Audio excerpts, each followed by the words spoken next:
할렐루야. 성화 묵상 9번째 시간입니다. 오늘은 예수님의 비유 중에서 유명한 한 대목을 그린 작품을 살펴보려고 합니다. 오늘 그림은 도메니코 페티가 그린 잃어버린 드라크마의 비유라는 작품입니다.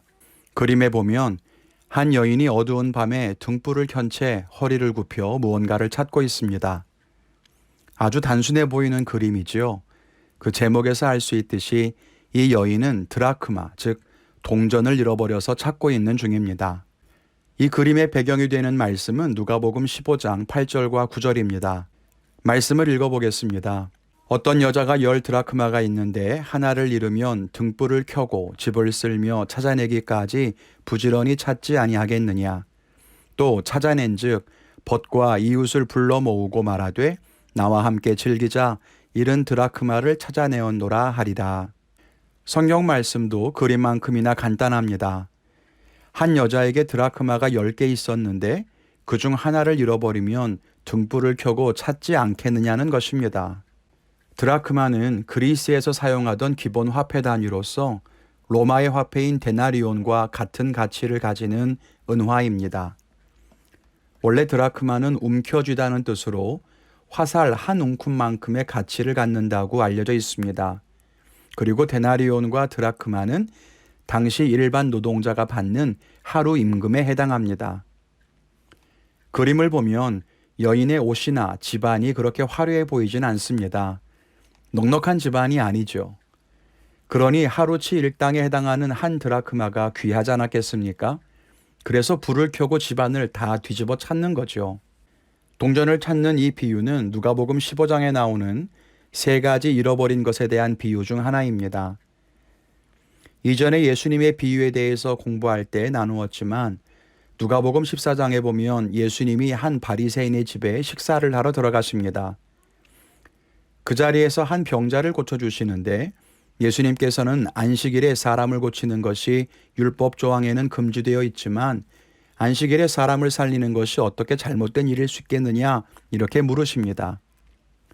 그러면서 큰 잔치에 초대된 사람들이 이리저리 핑계대며 가지 않자 거리에서 사람들을 불러다가 잔치 자리를 채운다는 그 잔치의 비유를 말씀하시고 그 이후에 3가지 잃어버린 것에 대한 비유를 주십니다.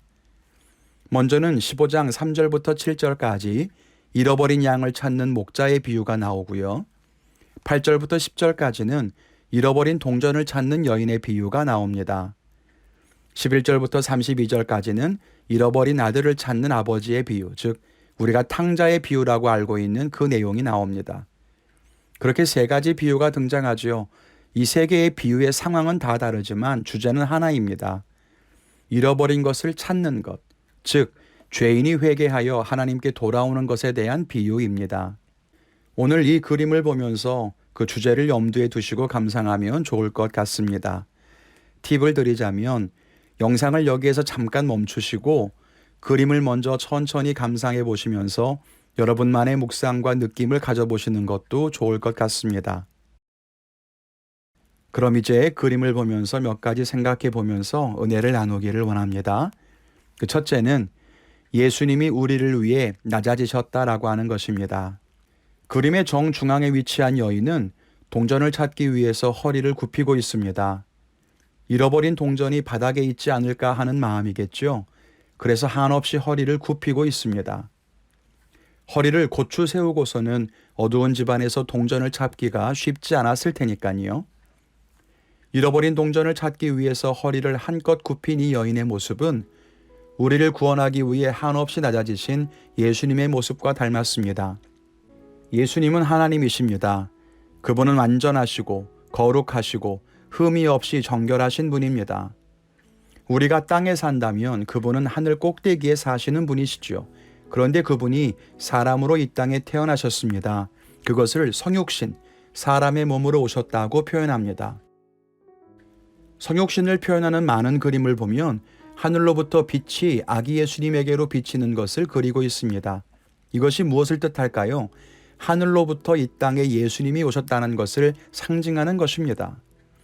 그러니까 예수님의 탄생은 단순하게 하나님이 사람이 되었다는 신비로운 이야기로 이해하면 안 됩니다. 예수님이 이 땅에 오신 것은 지극히 높으신 하나님의 겸손을 의미합니다. 가장 높은 곳에서 가장 낮은 곳으로 오신 것입니다. 왜요? 죄인의 모습으로 오셨기 때문입니다. 흠이 많고 약하고 선한 것이 없는 존재로 오셨습니다. 그것이 예수님에게는 수치스러운 선택이었을 것입니다. 그러나 예수님은 그 선택을 마다하지 않으셨죠. 아니, 오히려 기쁘게 결정하셨습니다. 왜 그랬을까요? 바로 우리를 구원하시기 위해서라고 하는 것입니다. 잃어버린 영혼을 찾아오신 거죠. 이런 예수님의 마음은 나머지 두 개의 비유에서도 잘 드러납니다. 한 마리 양을 잃어버린 목자는 99마리 양을 들에 두고 한 마리를 찾아갑니다. 이 목자는 나머지 양들을 팽개쳤다는 비난에서 자유로울 수 없습니다. 이 목자를 보호하기 위해서 여러 가지 해석들을 학자들이 내놓아요. 동료들이 있었을 것이다. 양을 울타리에 가두고 길을 나섰을 것이다. 많은 이야기를 합니다. 그러나 성경에는 그런 말은 없습니다. 그리고 그것이 중요하지 않습니다. 목자에게는 비난이나 손가락질이나 혹은 일자리를 잃어버릴 위기 같은 것은 전혀 중요한 게 아니에요. 오직 잃어버린 양만 생각하고 달려나갔기 때문입니다. 잃어버린 아들을 기다리는 아버지도 마찬가지입니다. 성경에 보면 아버지는 가산을 탕진하고 돌아온 아들을 기쁘게 맞이합니다. 이것이 유대 문화에서는 상상도 못할 일입니다. 유대인들의 전통과 관습대로 하자면 이 아들은 쫓겨나거나 죽임당하는 것이 마땅합니다. 아버지가 아들을 감싸주면 아버지도 가족의 명예를 더럽히는 꼴이 되는 거지요. 그런데 이 아버지는 가족의 명예나 자기의 입장 같은 것은 중요하지 않았습니다. 그냥 아들이 돌아온 것이 너무 기뻤기 때문이에요. 이 여인도 마찬가지입니다. 잃어버린 드라크마를 찾느라고 방을 어지럽힙니다. 여기저기 먼지를 날리며 세간살이를 엎어놓습니다. 허리를 바짝 숙여서 바닥만을 쳐다봅니다. 왜요? 잃어버린 동전을 찾기 위해서입니다.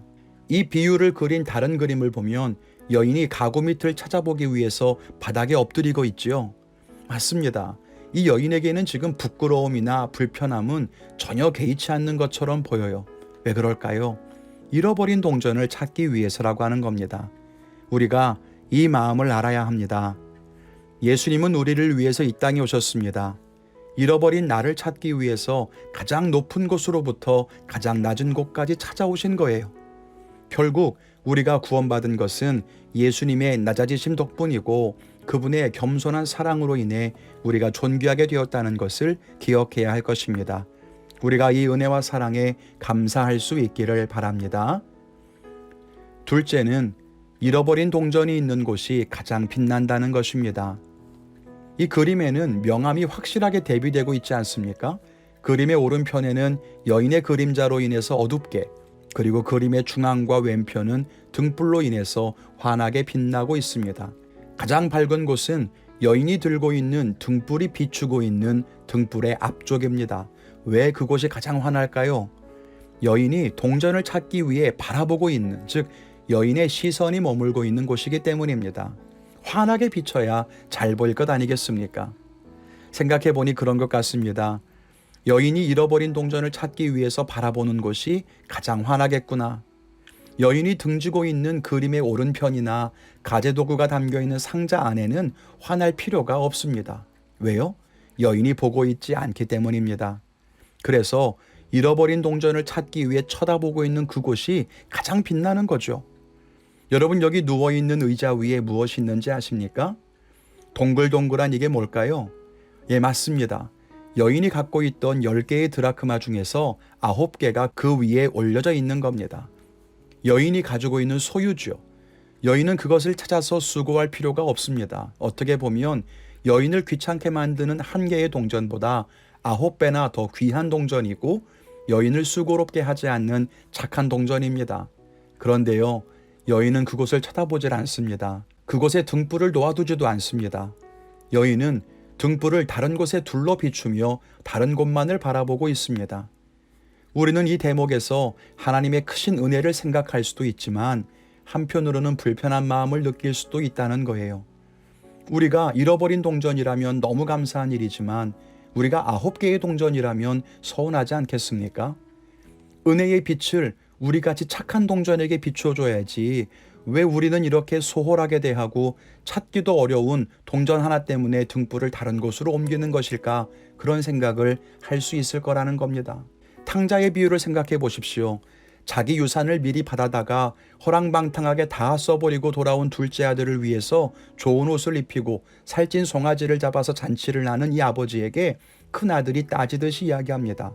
내가 아버지를 여러 해 동안 섬겼고 명령을 어긴 적이 없이 다 순종했는데 나를 위해서는 염소 한 마리 잡아준 적이 없더니 이 아들을 위해서는 살찐 송아지를 잡아주시는 겁니까? 이렇게 서운해합니다. 여러분, 그 마음이 이해되지 않습니까? 저는 충분히 이해가 됩니다. 그랬더니 그 아버지가 말하죠. 너는 항상 나와 함께 있으니 내 것이 다 네 것이 아니냐. 이 동생은 죽은 줄 알았다가 살아서 다시 만나니 즐거운 것이 아니냐. 오늘 이 그림에 있는 여인의 비유도 마찬가지입니다. 본문 9절에 보면 잃어버린 드라크마를 다시 찾으면 벗과 이웃을 불러 모아다가 함께 즐기자고 기뻐합니다. 이 여인이야 기뻐할 수 있다고 합시다. 그런데 이웃들에게 과연 이게 기뻐할 일일까요? 동전을 잃어버렸다가 찾은 것 때문에 잔치를 한다? 여러분은 어떻습니까? 이해가 되십니까? 그런데요, 목자, 여인, 그리고 이 아버지는 잃어버린 것을 찾기 위한 간절함이 있었습니다. 그리고 간절한 기다림과 수고로움 뒤에 잃어버린 것을 다시 찾게 되었을 때 그의 마음은 충만한 만족과 기쁨을 누리게 되었을 것입니다. 우리가 그 마음을 알아야 한다는 거예요. 아들을 다시 만난 아버지의 마음을, 잃어버린 양을 찾은 목자의 마음을, 그리고 잃어버린 동전을 다시 찾은 여인의 마음을 알아야 합니다. 그럴 때에 진정으로 그와 함께 기뻐할 수 있게 될 것입니다. 우리가 방치된 9개의 동전과 같은 마음이라면, 탕자의 비유에 나오는 큰아들과 같은 마음이라면 우리는 결코 여인의 기쁨, 목자의 기쁨, 아버지의 기쁨을 함께 기뻐할 수 없을 것입니다. 우리는 이 비유에서 세 종류의 기쁨을 이해해야 합니다. 먼저는 잃어버린 존재였다가 다시 회복된 기쁨입니다. 잃어버린 양이 목자를 만났을 때 얼마나 기뻤을까요? 홀로 어둠 속에서 길을 알지 못한 채 짐승들의 울음소리를 들으며 두려워 떨다가 목자를 다시 만났을 때 느끼는 그 안전감과 기쁨, 그게 첫 번째 기쁨입니다. 우리는 이 기쁨을 모두 누렸을 거라고 믿습니다. 그리고 모두 다 이 기쁨을 얻게 되기를 바랍니다. 둘째는 말씀드린 것처럼 잃어버린 것을 찾은 주인의 기쁨이지요. 간절함과 안타까움 끝에 만나는 기쁨입니다. 우리는 목자가 아닙니다. 아버지도 아니고 동전의 주인도 아니에요. 그러나 우리는 그의 기쁨을 이해하고 그와 함께 기뻐할 수 있어야 합니다. 그의 기쁨이 곧 나의 기쁨이 되어야 하는 거죠. 그럴 때 우리가 하나님과 함께 마음을 나눌 수 있을 것입니다. 끝으로 셋째는 하나님 곁에서 누리는 함께하는 기쁨입니다. 목자의 곁에 있던 99마리 양이 느끼는 안전감과 기쁨, 여인의 손에 쥐어진 동전의 기쁨, 아버지와 함께하는 큰아들의 기쁨, 그게 세 번째의 기쁨이라는 거예요. 그런데 이 기쁨을 잃어버리면 우리는 큰아들과 똑같은 실수를 저지르게 됩니다. 왜 나를 위해서는 잔치를 벌여주지 않느냐고, 왜 작은 아들 때문에 이렇게 기뻐하는 것이냐고. 여러분, 큰아들의 마음에 무엇이 부족했습니까? 아버지와 함께 있으면서도 가치 있는 기쁨을 누리지 못했기 때문입니다. 하나님과 함께 하고 있는 기쁨으로 가득하다면 하나님이 잃어버린 자를 찾아 눈길을 돌렸다고 해서 우리의 평안이 깨지지는 않을 것입니다. 우리를 찾기 위해 이 땅에 내려오신 하나님의 은혜와 사랑에 감격하고 구원받은 기쁨에서 하나님과 동행하는 기쁨으로 나아가 충만하다면, 그리고 잃어버린 자가 돌아올 때마다 감격해 하시고 기뻐하시는 그 하나님의 마음을 알아서 우리도 함께 그 기쁨에 동참할 수 있다면 우리가 진정으로 하나님 나라에 살아가는 삶이 아닐까요? 바라기는 우리 모두가 이 천국의 기쁨과 주님의 은혜로 충만하시기를 주님의 이름으로 간절히 축원을 드립니다. 오늘도 주님은 잃어버린 동전을 찾아서 불빛을 밝히고 찾고 계십니다. 우리가 주님의 그 애타는 마음을 알아서 함께 그 기쁨에 동참할 수 있는 아름다운 성도로 살 수 있기를 주님의 이름으로 간절히 축원을 드립니다.